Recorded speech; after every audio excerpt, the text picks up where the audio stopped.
There's a huge whirlpool meeting at Rosehill on Saturday here in Sydney, and we're going to be having a look at the Group 1 Tancred Stakes with a little bit of international spice added again this year. Brad Gray joins me now. Brad, how's it going? You looking forward to the weekend? Yeah, certainly. Hello to you, Kirsten, and everybody else watching on wherever you may be. So the Tancred Stakes, it's deep this year, isn't it? So as you say, it's got that real international flavour. And it's very much welcomed. So here you can see the local odds. Dubai Honour up the top there, $3.20. Now, no matter where you punt, where you live, you've probably heard of Dubai Honour because he's been absolutely everywhere, hasn't he? So Vauban on the second line, Arapaho, Duke de Sessa, River of Stars, Zarir. So there's really good depth to this race. So there's going to be a lot of different opinions floating around. We'll start at the top though, Dubai Honour, because his benchmark rating says that he's the horse to beat. Now, this is what he did last start.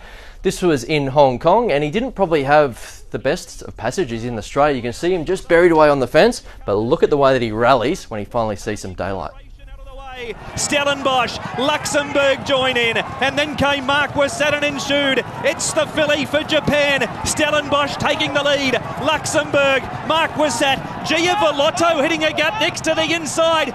Giavolotto has run past them all. 2 over Stellenbosch and getting home well. Dubai Honour. What a ride. Oisin Murphy. Giavolotto won the bars and beat Dubai Honour and Stellenbosch. Then came He ran second there, but he lost very little in defeat. So we saw this horse a couple of years ago, Kirsten, and he won a Ranvet, he won a Queen Elizabeth. But now that he's a couple of years older, I think the stable think he's more of a 2,400 metre horse. Hence why he's targeting a Tancred Stakes. But there you can see Dubai Honour as far as where he's raced.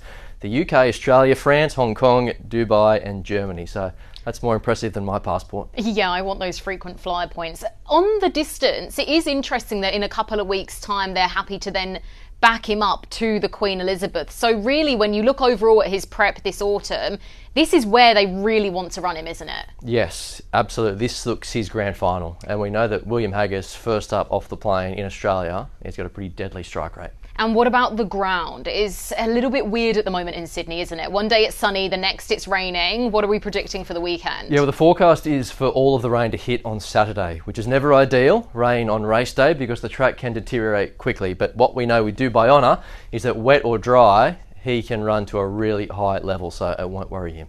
All right, well, he seems to be the most versatile in the field, but if someone is going to cause an upset, is the market spot on, or do you think maybe we can find some value in the upset? I think there might be a little edge with Duke de Sessa, who's found a really good level of form. So we will show you a replay, though, of the Sky High, and we'll speak of Duke de Sessa in a moment. But this was a sprint home, and there's Vauban, who is supposed to be not getting warm until the end of 3,200 metres. This is the end of 2,000 metres, and there's Arapaho to his immediate, just the immediate front of him.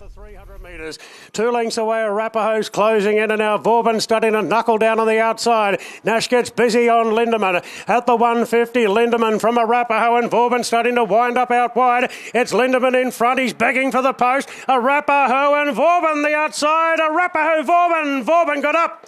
Right on the post, Vauban in the Sky High. Nosed out Arapaho. Lindemann ran out of... We did see Lindemann come out and frank that form by running a brave second to Via Sistina just last week. So there was Vauban getting his nose down right on the line, even better suited out to the 2,400 metres. And that's nothing against the inside horse, Arapaho. He looks to have returned as well as ever, and he won this very race 2 years ago. So Kieran Maher has already won this race twice with Sir Dragonet and Jamaica back in 2017. And Jamaica won by 6.5 lengths, if you don't mind. We're going back a little ways there. But Kieran Maher trains the danger, I think, to Dubai Honour, if there is one. We'll show you some tips now. I can't go beyond him. I think $3.20 is a fair price for one of the best staying horses in the world, and we know that he runs well in Australia, so all the noises from the camp say that he's settled, and that's enough for me. The duet will go with Duke de Sessa, trained by Kieran Maher, looks to be humming at the moment, the Caulfield Cup winner. So a duet, Dubai Honour and Duke de Sessa. I like it very much. Well, punters, wherever you're watching from on the weekend, we know that we're in for a very good race with the Group 1 Tancred Stakes. Best of luck with your investments.